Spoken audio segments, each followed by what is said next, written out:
My name is David Budd, and I'm the personal bodyguard to Home Secretary Julia Montague. Just yesterday, I escorted Julia to a university where she was given a speech. Thought it would be another routine official engagement, but halfway through a presentation, disaster struck. A bomb exploded beneath the podium, and thick smoke instantly engulfed the entire auditorium.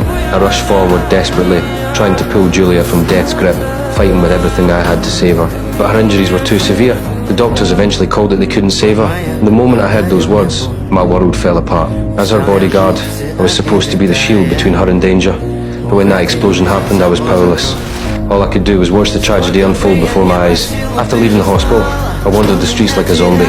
During our time together, Julia and I had grown beyond the typical bodyguard-client relationship. Now she was gone forever, and despite doing everything by the book, I was being framed as the bombing suspect.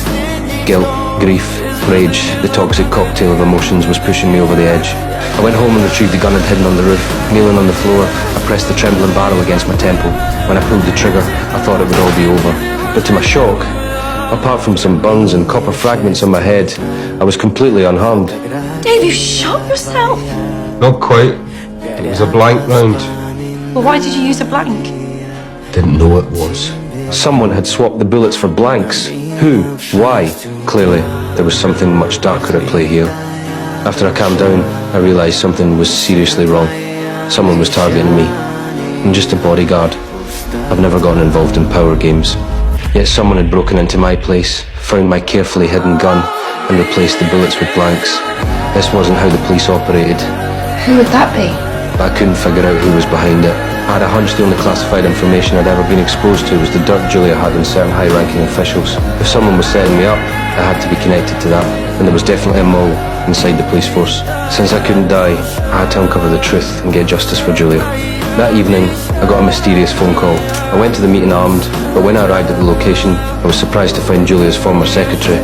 Her sudden appearance put me on edge, but no matter how I tried to get information out of her, she wouldn't talk. Just as I was about to leave, 3 men appeared behind me. Leading them was Luke Akins, the crime boss, the same mysterious figure who'd been following me. After a brief exchange, the truth came out. Luke was the one who'd swapped my bullets. My former comrade's attack on Julia, the bombing that killed her, it was all Luke's doing. Before I could react, 2 of his men grabbed my gun. A fist slammed into my face, and everything went black. When I came to, I was rigged with explosives. My thumb wired to a dead man's switch. If I let go, the bomb would detonate immediately. I tried to disarm it myself, but the device was too sophisticated. I had no idea where to start. With no other choice, I wrapped myself in a coat and walked onto the street, hoping someone would call the police. But when the SWAT team arrived and saw me covered in explosives, they'd already made up their minds. I was the terrorist who'd attacked Julia. I didn't do this! I was put in this vest! I couldn't defend myself. I'd walked right into their perfectly laid trap.